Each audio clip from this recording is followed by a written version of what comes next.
বর্তমানে বিহারে আছি। এই ট্রেন লাইন আটকা পড়ে গেছি আমি, তো আমি ওই পারে যেতে পারছি না, কারণ ট্রেন আসবে এখন। এই যে ট্রেনটা যাচ্ছে, ওই দিক থেকে আরেকটা ট্রেন আসবে, তো আকাশের আবহাওয়া খুব খারাপ। এখনই বৃষ্টি, এখনই আবার ছাড়ছে, এখনই আবার বৃষ্টি হচ্ছে। তো ওই জন্য এখানে লুকিয়ে আছি। বৃষ্টিটা ছাড়ছে, ওই পারে যাওয়ার জন্য অপেক্ষা করে আছি।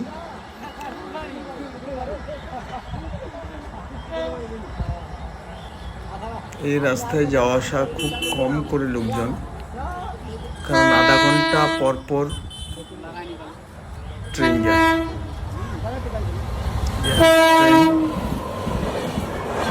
তো যাই হোক বন্ধুরা, এটা কোথায়, বিহারের কোথায়, একটু কেউ বলতে পারলে একটু কমেন্ট করে জানাবে প্লিজ।